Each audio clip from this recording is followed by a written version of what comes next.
All right, Curtis Stone, thanks for joining us in Grimerica. How you doing? Super. How are you guys doing?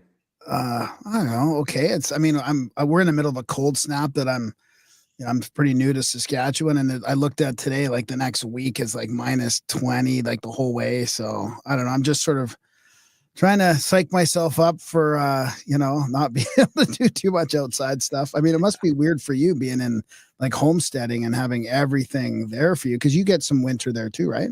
Yeah, this is literally what my homestead looks like right now. I flew Oh, that drone awesome. up like a couple weeks ago. Yeah, it's not nearly as cold as Saskatchewan, but we're in a snow belt. Like we're at 1,000 meters of elevation. So, Okay. you go down the mountain and it's like there's barely snow anywhere. So Yeah. up here, but I like it because we're above the cloud inversions. So, in BC, you get like those cloud inversions that sit low in the valleys. We're above that. So we're sunny on a lot of days. So it's quite Nice. So nice. you're southern BC then? Yeah. Yeah. So Yeah. close to Alberta or more sort of central or No, yeah. central. Yeah, Yeah, okay. south That's a central beautiful area. BC. It's Beautiful area. beautiful. Wow. Yeah, we Yeah. love it. We're away from all the main shitty towns and Yeah. Yeah. it's just Which we're in is the like bush, all of them. Yeah, it's You great. know, it used to seem so picturesque and beautiful. I mean, it's hard to believe how far fucking BC fell in 20 years. When I first moved out to Alberta, 20 must have been 22 years ago, I moved here. And because I've been here over half my life now. So I'm officially an official Albertan. Um, But I remember going to those towns. Like, I mean, there was a lot of HA running around Kelowna, but for the most Yep. part, those towns were pretty nice towns. Like Kamloops, Kelowna, they were pretty nice towns other than the HA. I remember renting those little scooters and going all Oh over yeah. Kelowna Oh and yeah. having a time. And Oh, nowadays, not I go anymore, in there dude. and I'm just like, I got to get the fuck out of here. There's like a Brutal. Walking Dead vibe to it. It's brutal. Well, that's what happens when you inject a massive amount of migrants that just don't fit in and don't care to. And then all of a sudden everybody's like, well, how come nobody trusts each other? Kelowna, up until 10, 15 years ago, people didn't lock their doors. Now it's a complete liberal shithole. Like it's just Well, well, I think the soft on crime aspect has a lot to do with it too. Like just the revolving door. I mean, when I moved out of Calgary right at the beginning of COVID, like we were getting my bike was stolen, our cars were getting broken into. We were living in a nice part of downtown. Like it was kind of like the trendy area and we just weren't feeling safe anymore. And it's like you call the cops to report this stuff and they just don't it's like they don't even care. They don't even take it seriously. It's like, well, so I think no, that's got a big problem, big it part to is. do with it. But It's what's it part like of it. for you homesteading? Like, would you? I love how you're doing all this analysis to help people. Like you're doing analysis on like where to homestead and like what Yeah. what states, what provinces, like what area. I mean, I can't wait to get into it. But what is BC any different in that regard? Like with dealing with the government and regulations for homesteading, or It is actually. Of I course it is. actually I think BC is the best province in Canada. wow, I say that I mean, it depends where, right? I'm nowhere near the cities. Like I'm in the boonies. Like I don't tell people There that is a I'm beauty to there. BC like that. Like I was in Kamloops and then I flew from Kamloops to Vancouver and then from Vancouver back to Calgary because the Yeah, direct flight was $1,000 from Kamloops to Calgary. So for that's half that, I could go to Vancouver that's a first. lot. Now you That's a tell me lot. how that is fucking saving the environment. I'm not sure, I don't but know. I don't care, but the thing you but really notice is like outside of those, like the cities down the valley, Kamloops. There's a few of them there, but man, there's nothing. There's oh, nothing well, out that's there just it. for It's wide for open. You know hundreds what of I miles tell at a time. people is there's a direct correlation between concrete and tyranny. And so the more concrete you're close to, highways, byways, buildings, bridges, infrastructure, the more government there is to regulate that shit. So you get on dirt roads and you get out in the bush, there's nobody around to care, and they don't care. And I also think there's something to, when the politicians get up and do that little virtue signal and they go, before we start today's proceedings, we want to acknowledge we're standing on the unceded territory, blah blah blah blah blah. That's fucking true. And in BC, especially, most of the province is considered unceded. That actually has legal ramifications. it means that this whole government here is just a dog and pony show. Well, I don't And think they say unceded in Alberta. no, they Uh, don't. No, no, It's different. It's treaty Alberta's lands. treaty land. It's treaty lands, yeah. And I can tell you, as somebody who pays attention to these things, there is something to BC. Like, I don't care about the NDP. Like, I don't care about the politics. I'm talking about the law itself. There's something to BC, and that's why I've chosen to stay here. I'm born and raised here too, so like I like it. I like the climate. It's beautiful. Like I'm surrounded by nature. Like that's my homestead. I'm on a mountaintop. We look into a southeast valley. It's just trees and rivers and valleys. Like you can't get that anywhere. Even in Alberta, it's just roads everywhere because it's just Alberta's just developed because it's so wide open, you know? Yeah. So Because it's the plains, baby. yeah. But then we can get everywhere. That's the trade-off. We Yeah, can well, get that's the everywhere, thing. which is That's the thing great too. for The hunting. government can get everywhere too, Yeah, but they don't and they give a drive fuck. by your That's the place beauty. all the time. Whereas out here, nobody's coming by. What's Nobody's the coming up game my scene driveway. like? Yeah, what's the game scene like? For animals, Yeah. oh, it's abundant. They're everywhere. What are you hunting? I'm not a hunter, but one day I'll get into that. But no, I've got moose, deer, wild turkey, rabbits, quail, grouse, everything. And that's partly why I bought this place, because I was kind of thinking that at some point I might want to get outside of my little farming bubble and do that. But yeah, it's abundant out here.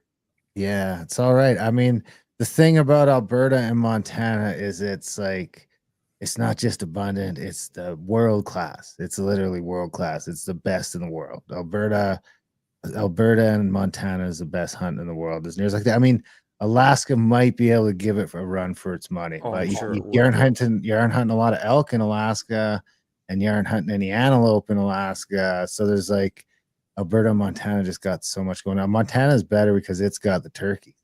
I mean, Montana is just Oh, this we have all that shit, dude. I amazing have there. wild up on my ridge here. You go up this way on my property, and there's turkeys. I have moose coming through, white-tailed mule deer constantly. It's unbelievable. And there's just because there's so much space, you know, like it's You got to just so get to much. hunting that shit.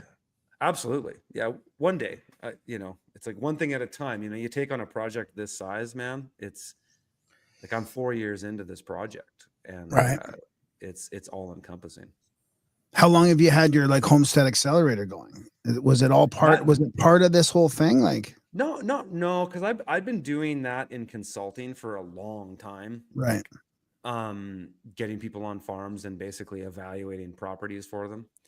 I've been doing that for at least 8 years. So when I started looking for this property, though, I looked at a lot of places in BC. I was all over. I was basically from as far west as Princeton, as far east as Cranbrook, as far north as Revelstoke, Quesnel. Wow. I went up that far, and basically, because I spent so much time, and this was right at the beginning of the COVID lockdowns, and so I started at that point. I kind of really realized, like, man, I've got a really good process for this, especially doing a lot of the traveling myself. I'd done it in consulting on Zoom calls forever. Yeah. And flown around, like people would pay me to go places and check places out and stuff, but mostly on Zoom calls using Google Earth. But I kind of, after I did this property, I kind of realized, like, man, I got a pretty good system here for this. And then I just had this idea. I was like, well, maybe I'll make a course about how to find a property. And so we built this course called Finding the Perfect Homestead Property. And then I had a bunch of realtors reach out to us and say, hey, this is really cool what you guys have built. Could you do this for us on a regular basis? And I said, yeah, we'll try it. Let's see. And it was kind of hard to monetize it at first because it really was leveraging me and my expertise. And that's hard to scale that, right? And so, but I trained a team to do it, how to pull the analytics, how to analyze terrain on Google Earth, and, you know, evaluate climate, look at soil, look at waterways and stuff like that.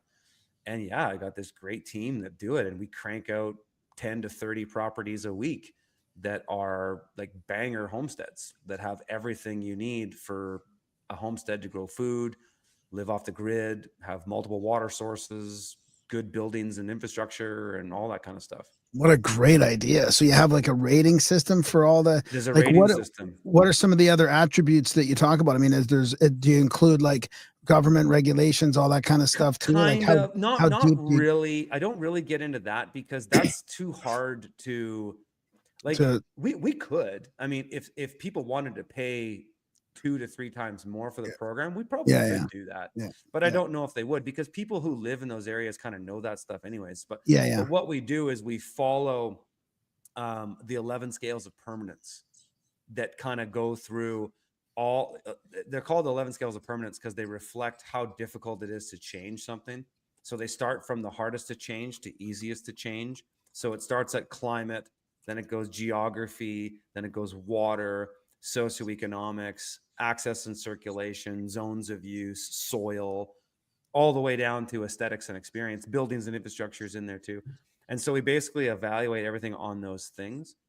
And then even before we get there, though, we look for threats. That's the first thing. It's like when I get on Google Earth to look at a property, I zoom out and then I look at sort of the 100-mile area around it and go, what's in that area that could be an external threat? Like, is there some kind of, chemical manufacturing plant? Is there a bunch of GMO farms? Is there, are there any climate threats? yeah. Are you close to a shithole liberal city like Memphis, where you've got a bunch of welfare recipients that if the shit hits the fan and they're starving, your food, that kind of stuff. So we evaluate it all on those criteria, and then we rate them as A, B, or C. So an A property is like a slam dunk, turnkey homestead. It's got multiple sources of water. It's got places to grow food. So it's got fields that are prepared. It's got good infrastructure. It's got a nice house. It's got a shop and maybe a barn, might have a greenhouse, has good access in. It's got good setback from the road. So the property's not visible from the road. It'll have some topographic variation to it. It has good climate. It's not going to be in a tornado zone. We don't list any properties that are in the FEMA zones. So we actually use because most of the stuff we do is in the US. I mean, we do a good amount in Canada too, but in the US we use the FEMA map. And so we don't actually put any properties that are in the FEMA maps on there. So if there's any risk of flooding, hurricane, tornadoes, any extreme weather, we don't list those properties, period. So basically everything that we list is good. So even if it's an A, it's turnkey. Those properties are obviously more expensive. If it's a B property, basically has all the hallmarks of a good property, but it needs some fixing up. Like maybe it needs a new roof on the house. Maybe it needs some better fencing. Maybe you got to plow a field, but it's got the fundamentals. And then a C property is what we call bargain properties, are cheap properties that have everything fundamentally. You just got to put in some resources to make it happen. What's the so you are mostly in the States then, eh? For that, only just by numbers, but we have a lot of properties in Canada. Like if you go to freedomfarmers.com and you can just, like, on our program, our website, you can just sign up and get access to everything. And so if you go into the Homestead Accelerator, yeah, there it is. In the map, we have a map that's just has all live listings. I don't know if you'll see it from the main page here, yeah. But basically everything that's there is live and for sale. We don't make any money on the real estate transactions. We just provide the service. But there's tons of properties in Canada. Like actively, we've got, there's at least dozens, maybe more. I mean, there's got to be hundreds of properties in there total at the moment. And we take ones down that say, because we update the list every week. So if something is sold and it's not listed, it's gone off the map. But we got lots of properties in Canada, lots of Alberta, lots of Ontario, lots of, Quebec, even Saskatchewan, PEI properties, like all over Canada. We list stuff. Yeah. Yeah. So you went through a lot of that process looking for your property there. What was it like trying to find? So you went all around BC and then you picked the top of this hill out. How far away are you from like the main highway kind of thing? Not too far. Like it's like we're in the boonies, but we're kind of in the best of both worlds where we're in the boonies, but not miles down a dirt road. My driveway is a kilometer long though, and Yeah, yeah. it zigzags and it climbs about 100 meters of elevation on Yeah. just my driveway. I'm often in the winter in the clouds at the bottom of the driveway and above the clouds at the top of the driveway. It's really Wow. trippy. It's really neat. But so, you know, we're not actually that far from civilization. It's just I'm not close to big cities like Kelowna or Yeah, of course Vancouver. I'm nowhere yeah, near yeah. Vancouver. But so I mean, yeah, on this process to find it was a grind, man. But I was desperate because, you know, I saw what was going on with COVID, and I had, you know, I just had my second child at that point, and I saw my neighbors go crazy, like we all did. You saw people that you had really good rapport with, and everybody knew me and came and chat with me over the fence in the garden, and people loved my kids, and just good vibes all around. And then COVID turned everybody into a paranoid fucking freak. And I Yeah. just said, I can't, I don't want my children being subjected to this shit. And so, you know, at that point, we kind of timed the market because, like, I bought my house in Kelowna in 2014. I put a little bit of money into it, made it pretty sweet. But, you know, we cashed out pretty good because it was a good time to sell. And so that kind of fueled this project to start. But yeah, it was a grind, man. I mean, I was driving all over the province. I was probably doing a trip at least twice a week, going somewhere, you know, driving from, say, Kelowna to Salmon Arm to go look at a few properties, come back. Next week, drive out towards Merritt, look at a few properties, come back, you know, Yeah. that kind of thing. Yeah. Yeah, it was a So grind. did you have to do a lot of this yourself then? You put in those solar panels and a lot of your, was anything built at all? No, the only thing that was built, you can't really see it, but on this side here, there's a little cabin. This property, that's all it came with was a cabin. And so, yeah, I built, Wow. I'm more of the GC. I mean, I built all the greenhouses. I've poured all the concrete foundations, but I've had help. Like I hired people the whole time, but I've been basically the GC and just managed everything, and then had specialists, different sub trades come in along the way. But I've been involved in every single part of the build. I've had my hands on the tools the entire time. I'm certainly like I'm a pretty general trades guy. I'm a pretty decent carpenter now, but you know, I can do a little bit of everything. A pretty broad skill set. But yeah, I was involved in everything, and all the land, all the earthworks, all the terracing, all the machine work was all me. That was all me, 100%. Is there anything you go ahead, Darren? Are all the sites on the? I'm sorry if I missed if you said this already, but would all the homesteads on your website, are they all mortgageable, or the C ones maybe wouldn't have a property on them, so they aren't mortgageable, or is that taken No, into account? most of them are mortgageable because most of them aren't actually off grid. Off grid, like this place is off grid. You can't get a mortgage in Canada on an off grid property unless it's That's through what I CME, thought. unless it's through FCC, Farm Credit Canada. They will in some circumstances. But Well, yeah, before we leave that point though, does the average home now, like a homestead site, especially in like rural BC, you must be able to pick up some of these properties fairly cheap? Or are they still in the hundreds of thousands? I mean, it's are still you still going to be expensive. wanting to look at mortgaging it? Probably. It depends. I didn't mortgage this because I got this cheap because nobody wanted it. This property was like 12 deals fell through in a year for the guy who was trying to sell this because nobody could get a mortgage. People didn't like the off-grid thing. There wasn't a reliable source of water at the time, and the driveway was long and wasn't. I put $80,000 in the driveway in the first 2 years of being here. Yeah. So people, you know, people didn't want it. So this place was just sitting. But this is the thing. And this actually the biggest inspiration I had to build that course that later became part of the Homestead Accelerator was I wanted to show people how to identify things in a property that other people won't see. Because that's how I got this place so cheap. I won't tell you how much it was, but it was significantly cheaper than anything on the market at the time because I saw the potential and I knew I could get water up here.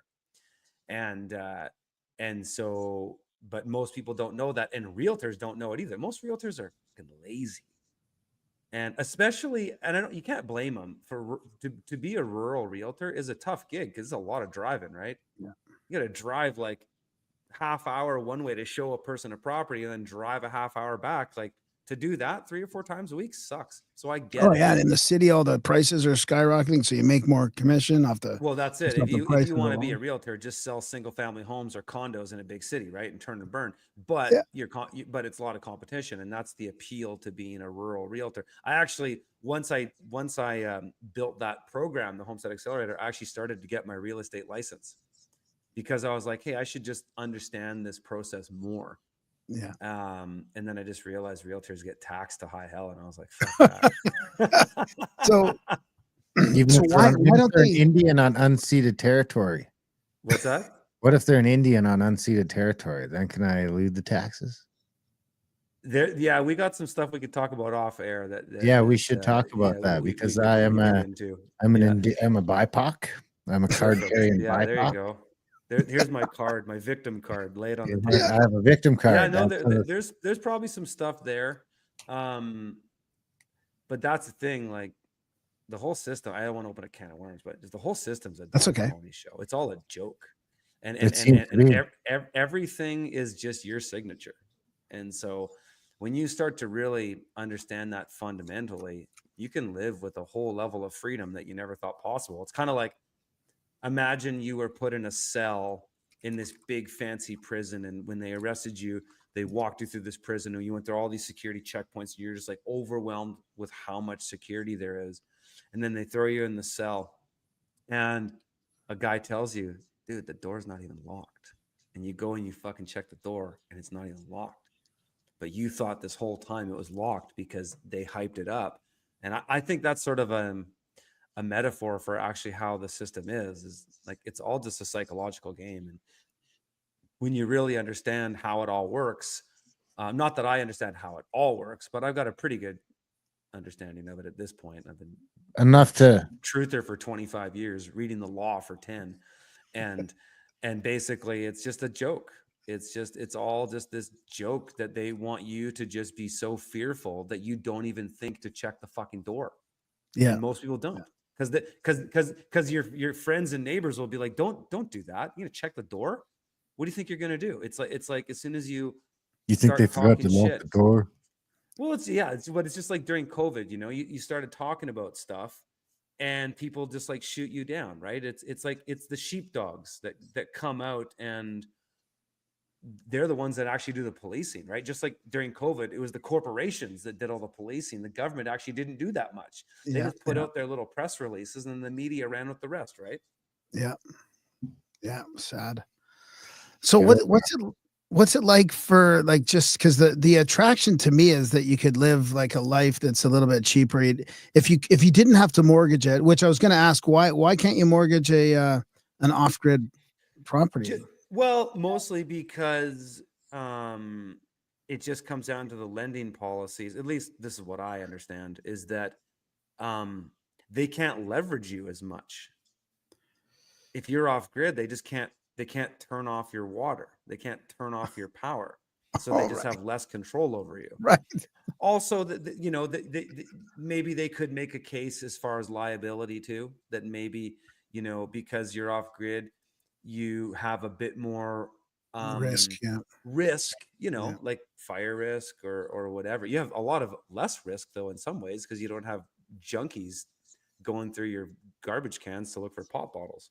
Yeah, exactly. So I mean, the attraction for me would be to be able to, like, if I didn't have to have a mortgage, to live a little bit simpler as far as like working for the man. And I mean, we kind of do our own thing here anyway. So I could technically kind of do something like that. But I mean, it must be like, are you able to sustain yourself with your labor, like you and a partner or a family's labor? Like, how big of a community do you need to make it work? Like I've heard sort of different stories about that, like, yeah, well, that's a complicated answer. Yeah.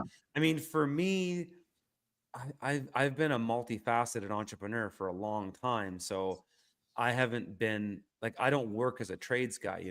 I've been an online entrepreneur since 2016 when my book came out. Yeah.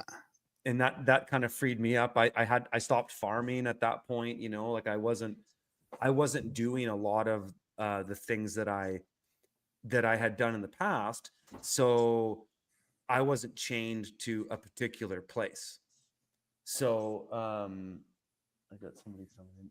Oh, That's not good if and someone's just coming wanted there. somebody If the one someone coming to random was drive. coming Yeah, in here. yeah. But so I wasn't chained to anywhere. So it didn't matter for me. But as far as, you know, people that I consult for who do Yeah. things like getting off grid, going out in the bush, how do you restructure your life? What do you do? You have to make changes. You know, one thing I've noticed just by being out here, and I still travel a lot in the US and Canada. I go to small towns and things like that. Is small towns are totally underserviced. They're lacking in trades. There's huge demand for trades in small towns, especially towns that have some amount of growth trajectory. Like towns that are like less than 1,000 people, not really. But towns that are, you know, 1,000 or 2,000 people that have a growth trajectory, there's opportunities. And you can, a lot of people work online anyways, right? So there's all kinds of things that you Well, can do. Well, I'm sort of curious more of like how much of your week, like if you were farming and maybe doing some of your own animals and stuff, and just even like maintaining your property, like is that a 30? Can you do that in 30-hour a week kind of thing? Like, Oh, for sure. I mean, yeah, I can run my whole homestead on 10 hours a week. really, Like, yeah, even in the winter. It's systems though, right? yeah, It's yeah, systems, equipment, skills. The big advantage I had when I came out to do this is I had already, you know, 10 years of farming experience. And so when you're a farmer, you become a real broad tradesman because you always have to totally, fix shit, right? yeah. You go, This is to fix equipment and fix tools and DIY stuff and patch things together. and And plan, and you learn how to plan, planning, and having the foresight, reading the weather. Like I'm grateful for my time as a farmer because it changed me forever. Can you guys give me 1 second? I gotta yeah, no problem, no problem, be back yeah, in 10 seconds. yeah, no rush. Yeah, like I was hearing him, Darren, he was even talking about just like little things like brushing the snow off the solar panels and the Right. greenhouse, you know. This was on his podcast or something. What's that? This was on his podcast or something. Yeah, I think I Sorry, was just my watching son one of was- his videos. I was watching my one of your son was videos, watching and it. even just little things you're talking about, like tips and tricks, like brushing the snow off of a greenhouse or off your solar panels, you know, to let the sun come in right away. Like there's just like the regular maintenance that has to happen too, you know, besides even just the harvesting or the Well, that's just it. Yeah. But I guess, and the point I was trying to make before my son came in here is that I had a good base of skills before I came out to do this because this was new for me. Like I was an urban farmer, you know, but I'd done so much consulting over the years on all kinds of different farms around the world that I'd had a pretty broad understanding of farming. Never big farming, like never involved in, you know, Saskatchewan style commodity farming, but any type of market gardening or small farming, homesteading and such. I just had such a skill base that when I came out here, I was really able just to kind of run with it. And so, but yeah, no, I can do everything on this homestead in 10 hours. Like and I would say it's probably the same on from winter to summer, because in the summer it's more the gardening chores, moving water around and things like that. But still I still am developing this homestead. It's not completely done. yeah. But then in the winter I've got snow. I got to deal with snow. Like I get 120 inches of accumulated snow here on average in the winter. Yeah. Yeah. So when I get a big on the first part of the winter, like November up to the new year, that's kind of our really socked in time of winter. We just get so much snow. Like every day I'm moving snow. But so it's kind of the same on both sides. Like I could do the same amount of chores in the winter, because in the winter I got firewood chores, I got snow removal chores, I got to go scrape off those solar panels if I get a big dump of snow, I got to get the snow off the greenhouses, doing the chicken chores takes a little bit longer, you know, stuff like that. But then in the summer it's different chores because the gardens are going, you know, it's pruning my tomatoes and, you know, moving my chickens around from plot to plot and stuff like that. Are you pretty much self-sustainable then? Like, do you, I mean, I know that you're off grid, Not but re- do you, no, you know, not like you still really. go buy your food and stuff like that, or like, because I would think some of the goals would be to so you can spend less out there, kind of, Well, you there's know, no do more question in we it. do. There's Yeah. no question we do, but I'm very pragmatic about, you know, What to to put be your time? Yeah, self-sufficient. A lot of people think that you can just come out here and like literally just produce all your own yeah, food. No fucking way. Like yeah. that That's what I'm getting takes at. that's the goal. Like that's where I want to be. And if we were to put all the things in a spreadsheet, it'd look pretty good. But we still buy food. Like I don't raise cows, and what we eat beef, so I need to get that from somewhere. We raise our own chickens for meat. We do our own egg layers. I'm gonna do fish at some point up here because I have two pretty sweet ponds, and I probably could do goats and sheep eventually, but cows would never work on my property. I don't have grass. I don't have the kind of soil that you guys have in the prairies, so this is not possible. So we do a lot. I mean, and as far as vegetables and fruit go, yeah, I do most of them. That's for sure. Yeah. Even You can even do year enough round, to preserve it for the winter. no problem. Like No problem. absolutely, 100%, no problem. I mean, the gardens are getting better every year. I have 3 greenhouses too, right? So like I've got How this. much is that? How much is that for? What is it? How many people? Is there 2 of you up there? I have Or 2 kids and my wife, so there's so 4 there's of 4 us. of you up there. Yeah. So how much? Like, can you give me a rough idea what a year worth of vegetables looks like by the pound, by pounded or something like that? Oh, it's probably, I mean, it's probably 1,000 pounds or so. I mean, it's vegetables don't all equal the same as far as their nutrient density by weight, right? So to talk pounds is kind of irrelevant to some degree. You have to be more specific. But I mean, on all these gardens, I can grow uh, all the carrots, potatoes, beets, celery, beans, peas, tomatoes, peppers, onions, garlic, squash. I can grow all those vegetables for an entire year up here easily. And then I've got a What's the pretty sweet season fruit like? cellar. What's that? What's the season like? Like, what, you starting in We're a April? zone 5, so we're a lot warmer than you guys in the prairies. So I mean, I'm out in the field in April, in mid-April, but I'm in the high tunnels like this one right here. That's an unheated greenhouse. My chickens are in that right now. But I'll have crops in the ground in there in late March. This greenhouse here is pretty fancy. I've got stuff in there year round. Like I've got castor bean plants alive in there still. Is that is that an Tropical. American flag in your snow behind you there? No, that's just the I garden think there's an bed. So the American way flag this, in your snow. I think it you want to actually, become you're a funny. It kind of looks like it, Separatist, you doesn't it? separatist bastard. Yeah, It's okay. yeah, We are too. yeah. Well, yeah, shit. That's so. How much longer is your growth? Because I'm like, what is zone? What am I? A zone? Am I a You're higher probably zone or a zone lower 3. zone? Which is You're probably shittier. shittier, yeah. Yeah. But it's not bad. I mean, you can do it. You need, if you want to grow a lot of produce. I could you run need a cattle. greenhouse. That's where my advantage is. Is it's a lot easier Exactly. for me to have, lots of chickens, cattle, all that sort of stuff is Absolutely. easy. Yep. And I mean, that's what right it's all now, about. I'm already, shooting 90% of my meat Well, that's is fucking from awesome. stuff I'm That's shooting, like, but I've got no huge. vegetable uptake. So I mean, we should talk off air again because maybe I just drive out there once a year with a truckload of moose and I drive back with a truckload of Fucking veg. rights, man. Absolutely. Yeah, absolutely. But that's the thing, there's all kinds of different ways to be self-sufficient. It's what do you like doing and what are you good at? And for me, farming was a strong point because that was my background. And so, for me to come in and set up a half acre of gardens and plant 400 trees and all that kind of stuff was in my wheelhouse. Whereas the hunting and stuff like that, I have yet to get there, but it's in the plans. I definitely want to do that. I know a guy that does a lot of hunting, so maybe You planted Yeah. trees. You learn how to planted do some 400 trees.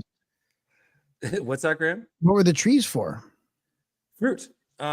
You can kind of see, down here, Yeah. these kind of curvy lines here. Yeah. Yeah. That's a food forest on contour. And so Oh, nice. but this picture, like in winter, you can't see anything because the trees are only a year old. But Yeah, I planted 400 and I think it was 475 trees, but they're not all edible too. There's about 3/4 of them are support species. So they're nitrogen fixers, they're biomass accumulators, water retaining, you name it. There's all these different types of trees, and it's a 10-year plan so that in 10 years, there'll be a quarter of those trees still existing, and then all the support species will be gone because they'll kind of have lived out their purpose. And Nice. so that was it's called syntropic food forest. I got the idea from Albertan, Dakota Cohen. Oh, Actually cool. up in he's up in kind of a little bit east of Edmonton. I mean, I love it up there. I like the plains. I like hunting. I like the coulees. I like it all, and the idea of running cattle. But you know, there's because up north there's nobody. You know, around here it's fucking nuts. From here for about 2 or 3 hours north, it's pretty crazy. Once you get about 2 hours north of Edmonton, there's nobody, and there's really nothing. But the days just get shorter and shorter, and the winter gets longer. So you're in BC. Is that where? So like, did you look in the States? Did you consider the States? Would you I could have consider moved the to. States? Oh yeah, totally. I had a Everywhere business in that was still Carlsbad, BC? California for years. I thought there was a time where I was going to move to Southern California, but then it really started to get woke, and there's no way, because I've mostly been a U.S. based entrepreneur for my entire Well, yeah, career. that's what I was wondering. So 'Cause you that's didn't where all the even money is. yeah. So I could have moved there a long time ago, but I don't know, man. I mean, there was a time where I really wanted to move to Northeast Texas. That was the spot, kind of east of Austin, up or even in Arkansas. I really like North Central Arkansas. I really like Southeast Tennessee. Missouri or Southwest Missouri. There's parts, but the thing is that America has that I don't People. like. Yeah, it's too many fucking people, and there's just too many. Like, you know, I don't want to be. I'll just be politically incorrect. There's just like too much black thug culture. You know what I mean? Like, Jesus Christ. we don't No, fucking I have get that it. in Canada. We don't have Well, that we're shit. getting a different kind of thug culture. Well, That, we you know, are, but we're it's getting the still not the singers. same, dude. Well, not yet. I've been But I to. mean, I don't want to extrapolate this too much farther down this Yeah. experiment too far out, because you can see where it ends up. Yeah, it doesn't sound nice. It doesn't And sound nice. But I've been to all the major metropolitan cities in the US. Like I'm pretty traveled as far as the US is concerned. I've been to 45 US states. So I've been to all the big cities multiple times. And like Chicago, St. Louis, Atlanta, Memphis, those cities fucking suck. Oh yeah, And everything east of the Rockies could just fall into the ocean. but it's nice because the climate's nice out there. Like 80% of the US population live east of the Mississippi. And you can see why. When you look at it on a map, it's green, it's lush, it's all that temperate climate. It's really nice. But that country was destroyed after the New Deal, when they brought in the welfare state and affirmative action.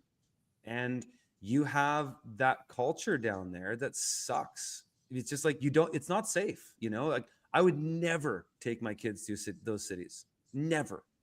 You can get stabbed. Like in Memphis, you can get stabbed. Like I know so many people in those cities, and they all have violent stories. It's like that's the thing that I like about Canada, is like we don't have that shit. And Well, yeah, not yet. not It's yet. getting there. It's getting Yeah, there. well, we can get there. We talk about that too. That you're right, but we still don't have the numbers though. Not even close. That's why I've stayed here, is because like you can go down the prepper rabbit hole until you're blue in the face. And for my journey of understanding that, like I've been obsessed with all that stuff for so long. I always arrived at people as being your number one liability. People, like you can pick good locations based on geography and all that, but at the end of the day, socioeconomics, culture, and crime rates are better statistics to follow, because It's like physics, you know, they're physical laws. you've seen the videos of the Black Friday sales, you know, in a city like St. Louis, where there's just like piles of black people kicking the shit out of each other over a fucking television. What does it look like of 3 days with no food? Not good, especially for whitey. So that's the thing why I've stayed in Canada, frankly. I could have gone to the US a long time ago. I've had multiple businesses down there. I could have just gotten their little visa and done that stuff. But I don't know, man. I like Canada. Like I like the Canadian experience. Like I like the culture of, you know, like remember in the 80s the log drivers song on CBC. Remember that cartoon where the guy's walking on the log and there's that song and he's going down the river, the log drivers song or whatever. It's like that's Canadiana. Like I love that shit. Like bush culture. And I was a tree planter for 10 years to put myself through college and my early part of my music career. I love that kind of stuff. America doesn't have that stuff, not like Canada does. And so I don't know. I kind of feel like it's part of my heritage, and I like it. Yeah, I get it. Yeah, I get it. I just think it's gone or it's broken. But I mean, I think you're doing the right thing. You're just taking it into your own hands and you're finding the best location and you're doing it yourself. I mean, I think that's really, really where it's at, you know? Yeah, and you can do that anywhere to some degree. You just got to be away from, be like at least a tank of gas drive away from any metropolitan city that has a large portion of the population that click Well, well dude, there. tank again. That's tough. That's like 500-600 kilometers. I mean, that's that's a ways away. But It does, that's good advice though. Yeah. but it rules out a lot of places. Yeah. And Yeah. so yeah, but the thing is too, it's a catch-22 because people are your greatest liability, but they're also your greatest asset. Yeah. Like that's the one thing I often, you know, like I have a lot of friends in the southeast of the US and like most of my peers are out there. And I sometimes get a little jealous on how much community they have, you know, like there's so many cool spots in Arkansas and Missouri of real like-minded preppers that are hardcore. You know, they're all armed to the teeth. They're willing to like go to war, you know, and they're fucking ready to go to war because they might, because if St. Louis and Memphis spill over, you know, you're going to see those people pretty quick. So, but at the same time, it brings that community. Whereas out here, it's a lot more sparse. Like we have community out here. We have friends like that, but not like they do down there. Not even close. It's just the Yeah. population density is not even close. I would agree. Yeah. What about energy? What about energy on your property? I mean, solar panels. What else? What like you're off the grid like that way too? Like you're Completely fully. off the grid. Yep. Solar. We got a diesel. I got so those panels there. Those are 48 panels that are all 423 watts each. So I think it's a 20.8 kilowatt system for solar, which is a lot. And then we have a 13 kilowatt generator, diesel generator, and it's all automated. So as soon as basically I'm solar 90% of the year, almost even more. Even now, I'm not even running my generator at all because on after the new year, we get so much more sunlight because it gets colder. So the cloud inversions are way below us. We're in the sun all the time. So, you know, it does everything. It runs my water system. I don't have to do firewood. I've got a heat pump in the house. I can be completely solar. My generator hasn't turned on in like a month basically. Wow. I only run my generator from basically mid-November, or call it, to be just to overestimate, call it November 1st to January 1st. That's the only time of the year that I run my generator. How much fuel do you think you'd consume in those 2 months? 130 liters of diesel. That's like filling up my truck. It's fuck all. Yeah. Yeah, it's fuck all. It's amazing. And how much are those solar panels set up like that worth, do you think? My whole system is 130 grand. I was gonna say 100, but yeah. Yeah. 130 grand is what I put into that entire system. That's labor, wire, inverters, charge controllers, batteries, solar panels, rigging, Wow. concrete, everything. Wow. What about some of these new funky windmills that you see? Wind is a joke.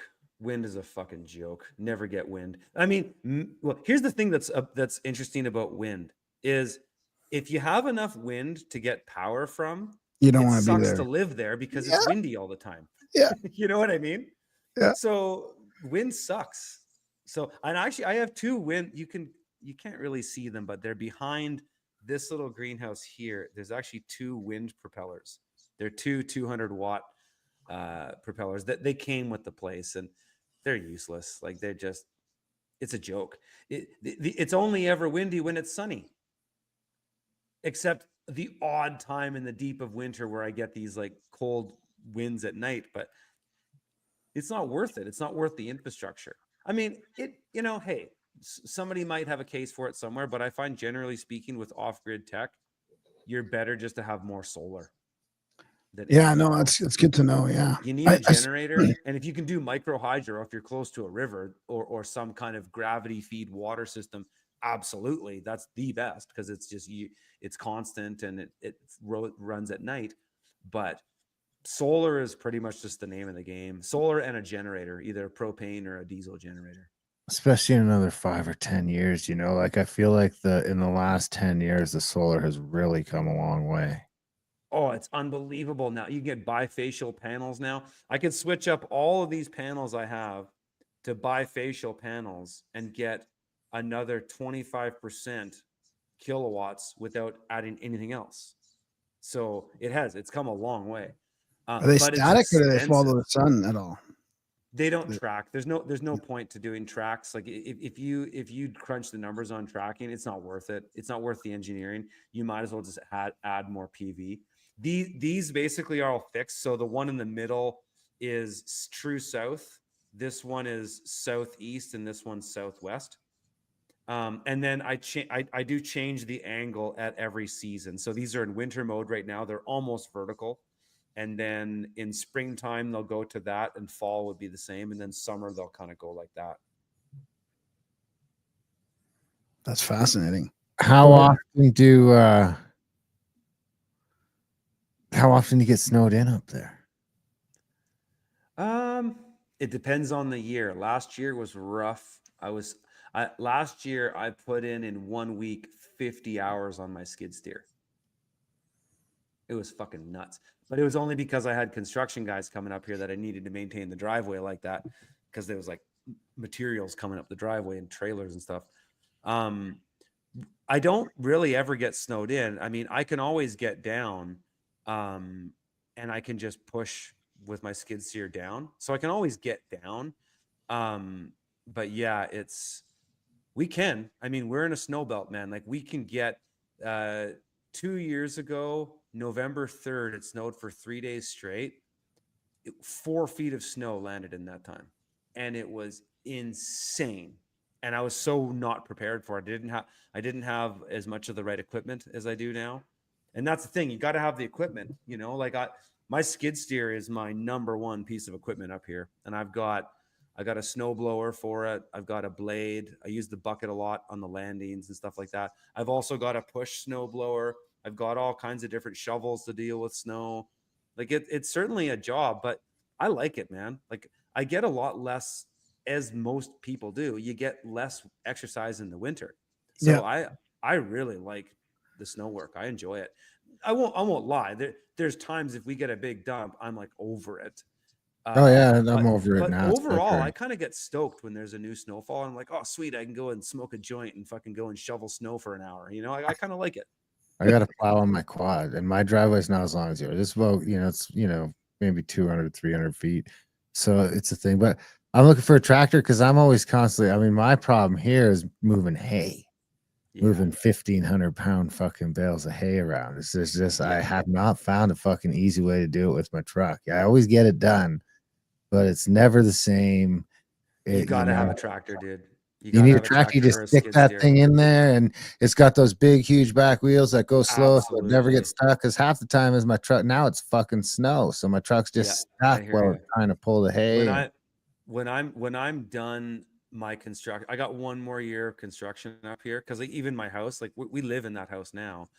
It's not sided or anything though. I still have some stuff to do to finish it. So I've got another year, not a year. I could probably, if I get another 6 guys up here, I can finish this entire construction project in a month, which is what I think I might do this year instead of stretching it out over 6 months like I did this year. I'm kind of sick of having construction guys up here. But when I'm done, I'll probably trade my skid steer for a tractor. So are you there right now then? Yeah, I'm actually in this big greenhouse here. This is where I am right now. There's a garage behind it. That's where I'm sitting right now. With the Starlink, I'm assuming? Yeah, you got Starlink. Yeah. Yeah, my wife and kids are all in the house. So, but yeah, when I'm done construction, I think a tractor's better because skid steers, they twist, right? And Yeah, they're they annoying. wreck the ground. It's Yeah. annoying. Yeah. But they're better for construction though, And they're because you heavy can as get them in fuck. tighter That's the other thing. spots. If it does Unloading get stuck, trucks. you'll never Yeah. get it out. No. Oh, I put 4 chains on my skid steer though. Like I Oh, there go you go. hardcore. Yeah. Yeah, there you go. A chain on every Now tire. you're really no ripping fucking up the around. ground. Oh yeah. Well, yeah, but you turn carefully, right? Like I kind of 3-point turn everything. But then now the ground's totally frozen and I've got a base layer of ice that's like 6 inches. I can twist till I'm blue in the face and it won't matter. But on the first side of winter, when the ground's not frozen, you got to be so careful running a skid steer. Otherwise you destroy your road. It's just terrible. So I think overall, a tractor is going to be better for that. But I think skid steers are just better for construction in general. So How are many you, acres are you on there? 40. 40.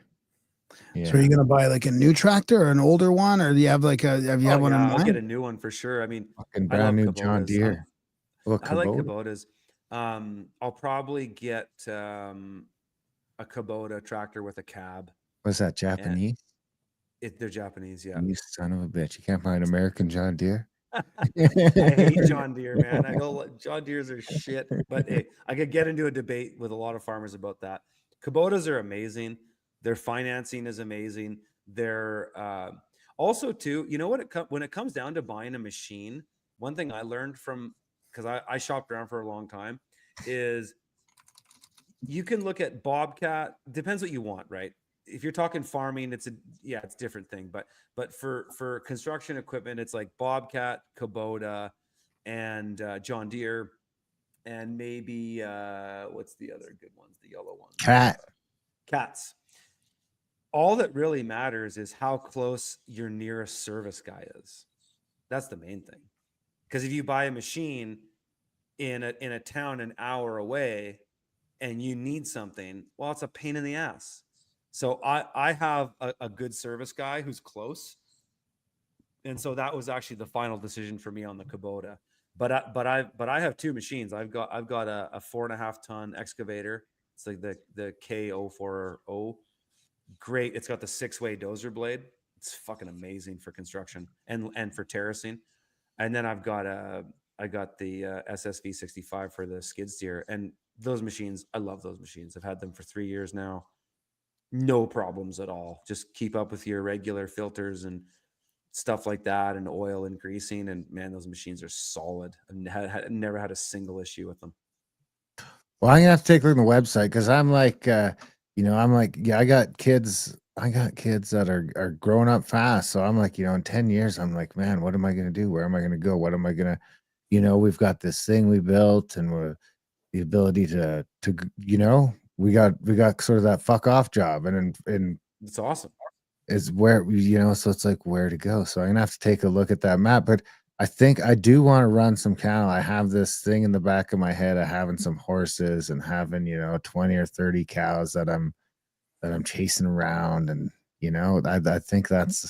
I'll probably stick in Alberta, but yeah, because I do want cattle. I think Indian cowboy. He wants to be the Indian cowboy. That's it, buddy. I belong in the plains. I belong in the plains. I ain't a fishing Indian. I mean, I got nothing but respect for them. I mean, yeah. But I'm not that kind of. I'm a hunting Indian. So shout out to Ken Friday, who I'm sure is listening. He's one of them fishing Indians. He sent us some fish right here. My wife said it was delicious, but nice. I'm not a canned fish. I'm not even a can. I don't want to eat it because no offense, but I'm not a fishing Indian. So just not into it. But I'm pretty curious about this because it's my long-term plan is to sort of do exactly what you're doing, exactly what you're doing. And I was looking at doing it sooner, but when you got like a bunch of kids and you're sharing them and life's so busy right now, it's like, well, instead of just worrying about that, I should just like ease into what's happening now. And, I'll be out by the time I'm 50 and be able to just sort of like, where are we going to go? But you know what? There's something to it as far as your kids growing up with it. I mean, my kids are young. My daughter is I'm divorced. my boy's 5. Yeah, that is a problem. So my ex is probably gonna be like, Yeah, "We that's go- the I don't biggest want her problem. on. I don't want her anywhere near the No, homestead." So the divorce is a complete game changer for me. Yeah, we're together. We otherwise, got our I'd young be on kids, and Montana someplace, and fucking nobody would know. You know, I'd be yeah, like in right. that Flathead Valley area, Montana. I really like it down around there. The thing that I found has been really cool about, just having young kids is the things that they learn that you take for granted. Like my kids are homeschooled, and I just kind of got them involved in like this homeschool group that they go to twice a week now. And then, when you go to these types of things where there's other kids, you sort of see where other kids are at and stuff like that. And my kids are behind in some ways in like the conventional education, but the life skills and the things that my kids know that I take for granted from being here are unbelievable. Like my daughter's a complete plant whiz. She knows every single plant up here. My daughter could take you for a walk in the forest, and she could name every tree, every plant on the ground, everything that's medicinal, everything that's edible. She just knows this stuff because she's around it. They understand things like the water cycle. They understand things like the way plants grow, or what to look for if a plant's diseased. Like it's just things that you just take for granted because it's just their experience. But when I kind of think about what's important in life, I just go, man, that shit is so much more important. Because like, fuck, when I graduated public school, what did I really get out of it? Basic math, Typing. typing, and reading, all things I could have learned on my own, or learned anywhere. You don't need school for those things. And so I kind of, yeah, I don't know. I There's remember definitely, typing class. yeah, it's definitely not easy to live this way. I won't lie. It requires a lot of just involvement. You got to take responsibility. It's like if in the wintertime, if it snows and there's an inch of snow on those solar panels and it doesn't come off, even despite how high they are, the snow sticks up here. I got to go out there. If I want electricity, I got to go out there and scrape it off. It takes maybe 15 minutes, not a big deal. But it's like you got to do things like that. I got to go get the snow off the greenhouses, otherwise they won't warm up in the day. So you got to own it, which is, The I don't best know. part. When I look at it in retrospect, I prefer it than Yeah, it's the than- best part. And I mean, the best part is also if you've got the type of job that you don't have to, you can, that I think most people love the idea of that. If it's not mixed up with rushing out the door to they got to be at the desk at 8 because That's they it. got that. And then by the time they get home and I got to pick up the kids and now it's 5:30, we still got to have dinner and there's still I fucking know. ice on the goddamn solar panels. So Yeah. it's like, No, that's true. once they have that freedom, most people would, love to. That's why for me, that's the goal. I mean, I don't need a ritzy retirement. I just need enough money to get all that shit you got together Yeah. and be like, fucking yeah, man, I gotta fucking have this coffee. And you're working to live, really, Fuck my Well, you're wife, working to and then live. just And scrape off the solar panels. the thing that I often even take for granted in myself, because sometimes you get caught up in the minutia of things, but is that how everything stacks. How, like, for example, even just doing firewood chores, I own that work.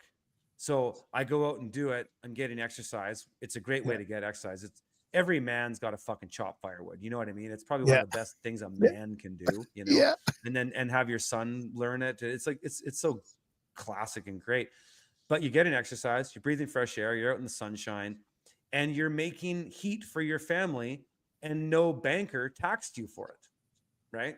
Yet. You just did it. So you owned the work all the way through. Nobody was siphoning off and that's why they don't want people homesteading, because in the system that we have, they want everything going through the monetary system so that they can inflate you and tax you, right? Yeah. And so that's why what I'm doing is kind of a dying breed. It's like there's very few of us out there doing this stuff anymore. Well, isn't there an increase in the interest in this? I would think that.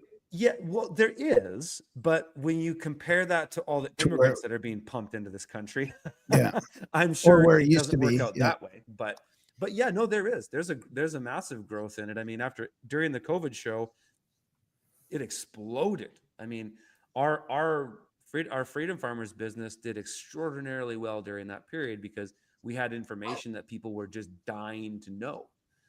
And so, yeah, there's no doubt. But you know what? After after the lockdowns, it kind of tapered down. People moved back to the cities. We saw it in the real estate trends because like we evaluate hundreds of properties a week. We'll siphon through sort of 300 properties to produce 20 to 30. So we see a lot of stuff, but we saw kind of, because we started the Homestead Accelerator. It was still, was it still during COVID a little bit? It's been 2 years. Kind of was at the tail end of it.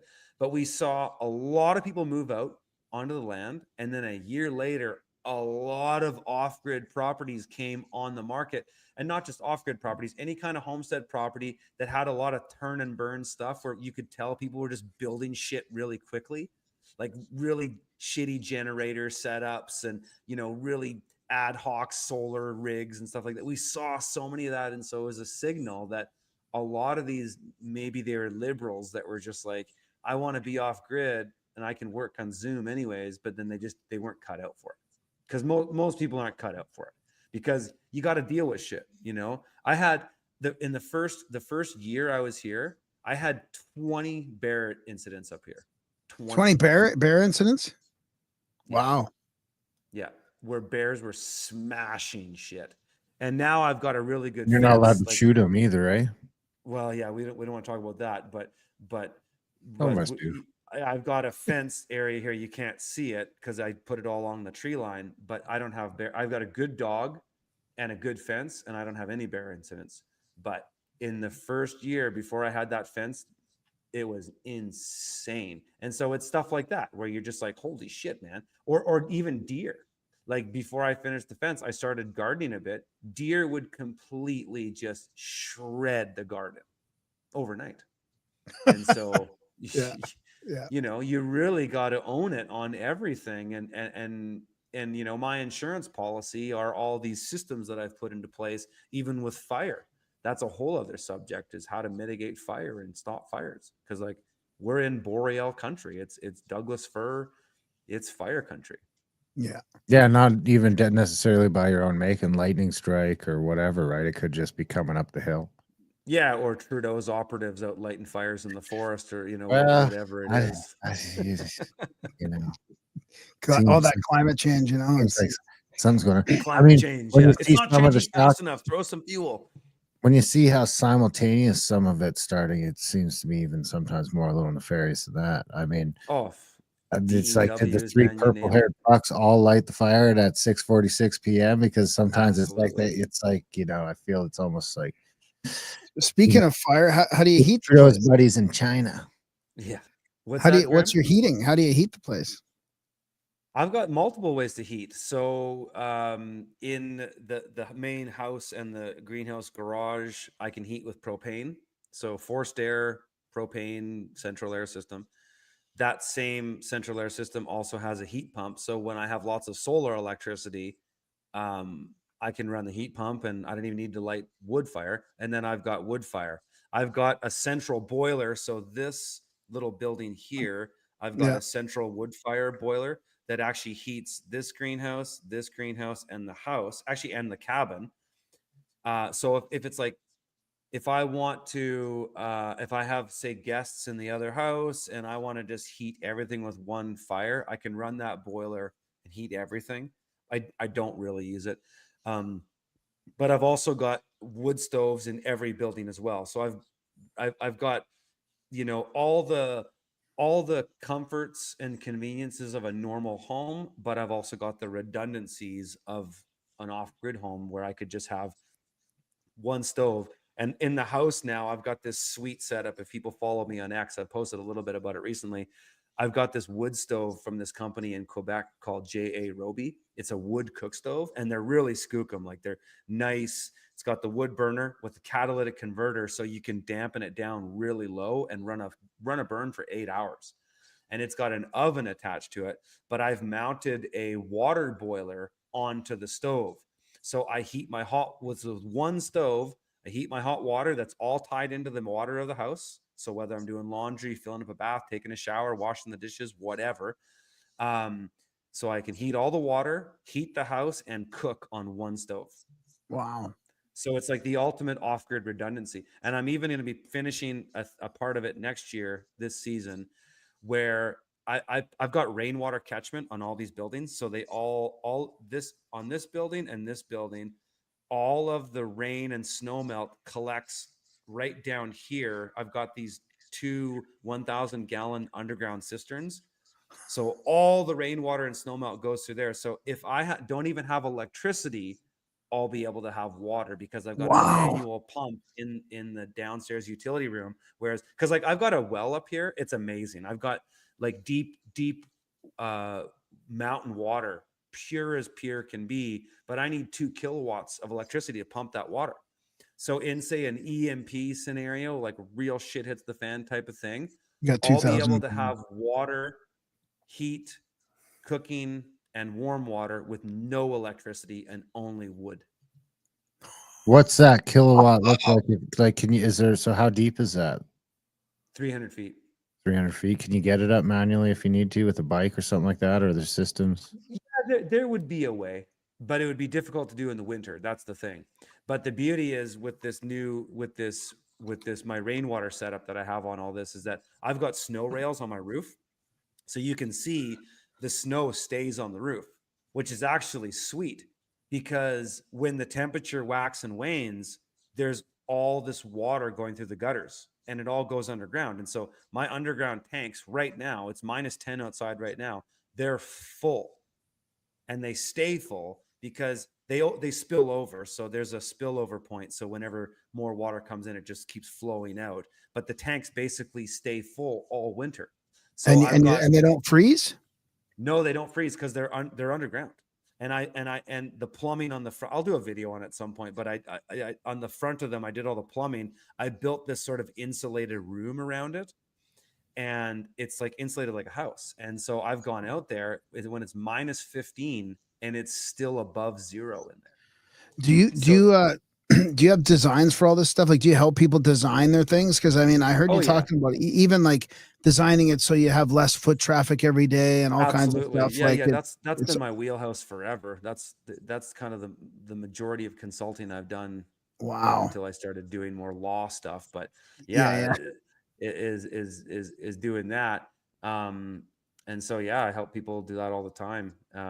And there's a lot to it because you really want to think about it. This whole homestead was designed around my chore path. Yeah. So between these two buildings, there's this staircase.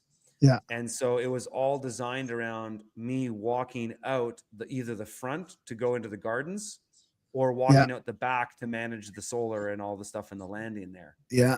Yeah. So it's all based around the way that I walk day in and day out.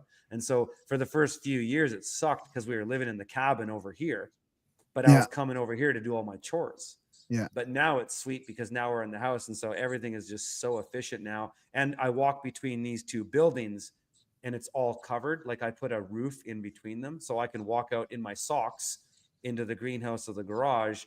And when we get a big dump of snow, I don't really have to worry about moving snow because I have all this covered area around the building that I could let it snow for weeks. And as long as I don't need to leave the property, I don't care. I can function with everything without even picking up a snow shovel.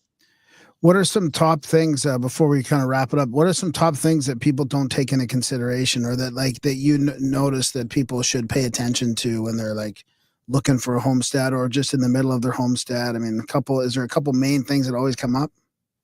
Oh yeah. People always buy the wrong properties. It was another thing that inspired me to make that course called Finding the Perfect Homestead Property, is that in my consulting over years, I just found that people would always just fixate on the house, and they would buy a property based on the wrong criteria. Like they would say, in Alberta, this is very common. People buy a property that has a nice house and a nice view, but they're in like a really shitty part of the climate where it's really cold and windy. They're too exposed. They don't have any shelter. They don't have shelter belts on the property. People don't often think about proximity to the road. They think, oh, well, it's a nice house and it's kind of a cool property, but and they like the convenience of a short driveway right off the road. But the problem is if you see the road sees you. So, you know, most crimes are crimes of opportunity. And as we move into economic hard times, you don't want to be visible from a road. That's one of the biggest ones. Also, too, people don't think about the way buildings are set up. So they'll buy a property that's got lots of stuff, like it's got a house, a barn, a garage, a shop. You know, every man wants to have a shop. But the layout is all weird. So when you're on the homestead, you're walking from here to there, and you just end up spending a lot of time, you know. But there's a lot of things like, you know, a real, if you could imagine a really nice homestead, what it kind of looks like is similar to what I have. Is a real classic layout for a good homestead is you have a driveway in that has a setback off the road. So you got to come in maybe at least like what Darren has, like 300 feet or something, and a bunch of trees so that you don't see everything from the road. That's really important. But then you come in and there'll be like sort of a cul-de-sac, a main landing, and then you've got a house, a shop, a greenhouse, and then it's like a keyhole where you've got all this other stuff around it. And so that's kind of what I've done with my homestead is I've made everything from the center point, everything around it, so that it's kind of like zones of use, where in the inner zone, like say for winter, when I don't really have to go to the greenhouses every day, or I don't have to tend to the gardens, I'm just there and I can literally just be between the house and the greenhouse and the garage, and I don't have to put on shoes. And then I think about what's it like when I extend things out. So then, okay, my zone 2 is going to this garden here or this greenhouse here, and I just think about where I move. And that's really one of the most important things, is just when you go and look at a homestead, you want to think about how do you exist there? What is your day-to-day like when you got to go and do this chore and do that chore? Do you have to walk so far for this thing? And that's really important for Canadian climates that get snow, because wherever you're going to walk in the winter path has to be managed, right? And so that's you got to think about those things, and people miss that all the time. They miss that, or they just don't think about their location good enough. Like some people buy too rural, where you're like an hour from the nearest town that doesn't even have everything you need. You don't want to be that. You want to be somewhere between 5 to 10 minutes. Like an ideal scenario would be you're say 5 to 20 minutes to a town that can service 90% of your needs. That town could be 2,000 to 8,000. Yeah. Anything less than 2,000, there's exceptions though. Like I've seen a lot of small towns in Canada where there's like 1,000 people and they actually have pretty good amenities. So call it 1,000 to 8,000 people. That's a sweet spot. But then you don't want to be near big cities, because then, well, they're more expensive to buy those properties, but then you have that population risk. Whereas if you're thinking about what society looks like if the shit hits the fan, population risk is everything. Because like even a place like Kelowna, which is a fairly medium-sized city as far as Canada is concerned now, if people were starving in that city, where are they going to go? They're going to go out of the main veins of the highway, and they're going to just pillage everywhere as far as a tank of gas can get them, or close to it. Well, they'll be stacked up at the end of my driveway. Well, that's so, just it. Yeah, so eventually they're going to start to drive by. Yeah. Ideally. Unless that's why you don't want to be visible. Yeah, exactly. Because I got a pretty sweet spot here, but it's just the goddamn city. I'm still only 40 minutes from the city outskirts. Yeah. But I'm still pulling a bunch of money out of the city. So, Well, that's just the thing, right? Problem. So I mean, an ideal scenario is to set up a plan B, but not everybody can do that. That's expensive. But that's what I did here. I started developing this property before I even sold my house in Kelowna. I had a year up here of a transition where I was commuting back and forth like 2 or 3 times a week. I'd come up here, do a day or two of work, go back, and so on and so forth. I'd bring my wife and kids up here to kind of hang out for a week, and then we'd go back to the city. So I did that, and that was kind of tough, but it was kind of cool though, because then I got to transition instead of just like end this thing and then go here. If you can transition, it certainly is good.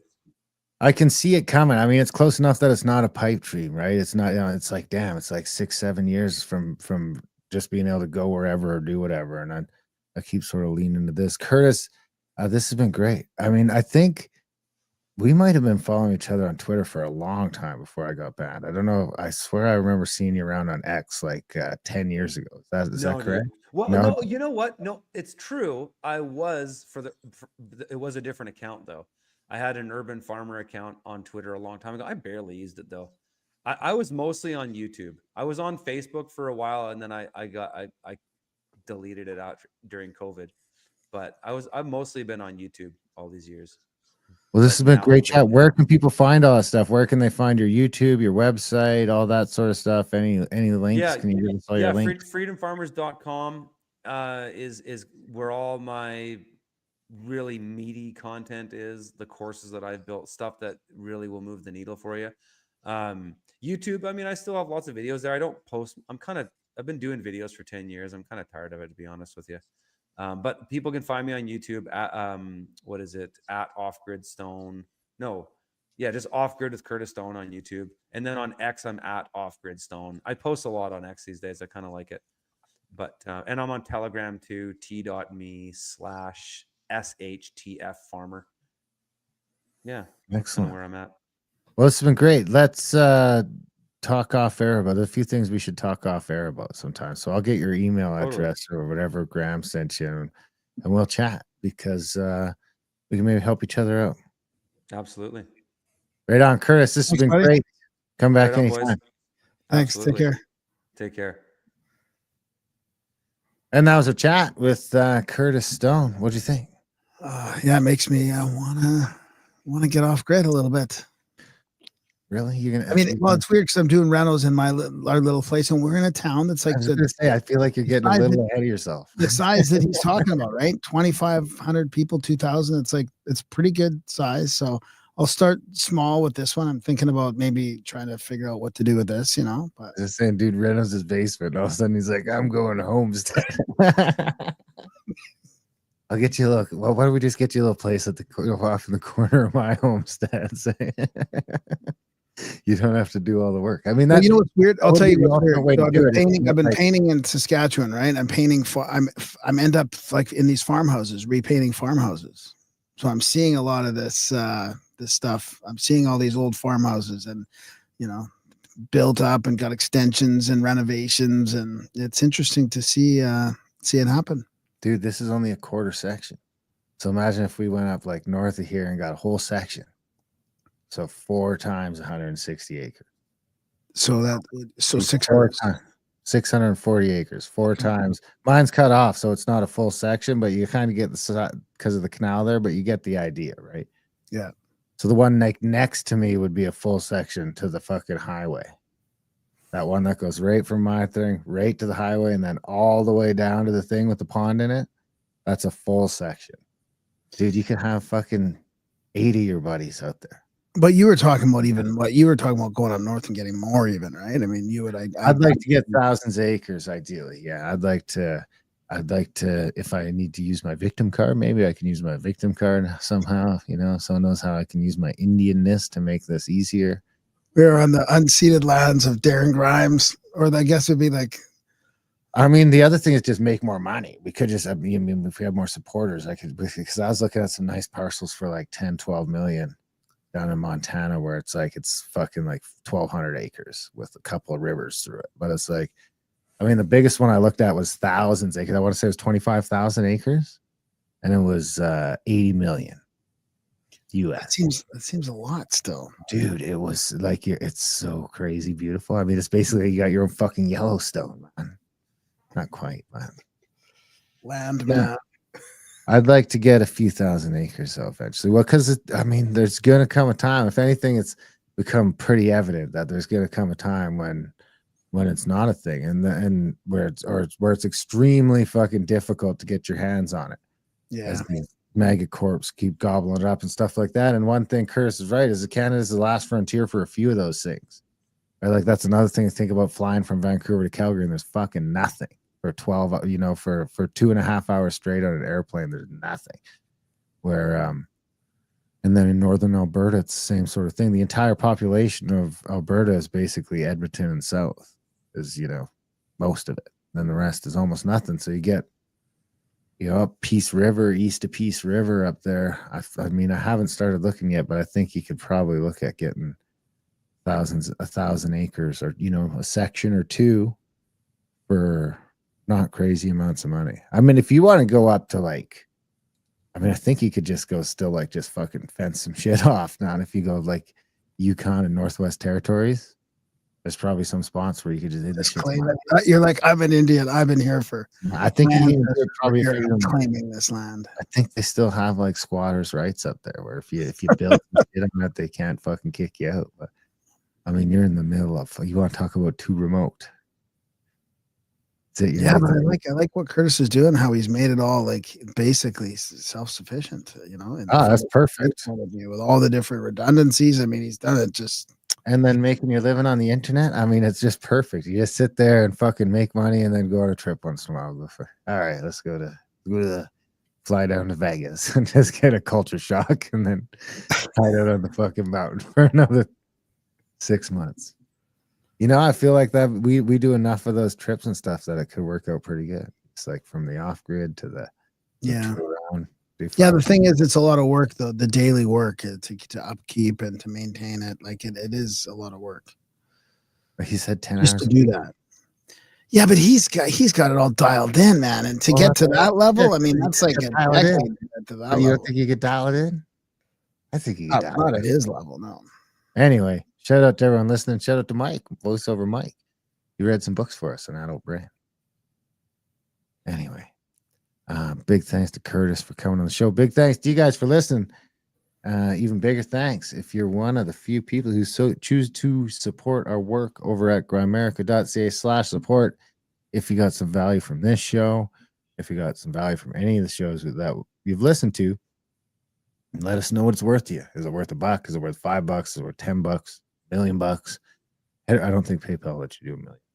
But head over to grimerica.ca/support today. Maybe try it. See if it lets you. And sign up for a monthly or make a one-time donation. And we'd be super stoked. We'd make you a noble. We'll read your note if you got one. Whatever you got, we would be stoked about it. Yeah, check out everything else we're up to. GrimericaCBD.com for CBDs, AdultBrain.ca for the audiobooks, Contact at the Cabin for the trips, and Grimerica Outlawed for the controversial stuff. Other than that, we love you guys. Thanks for listening, and we will see you next week.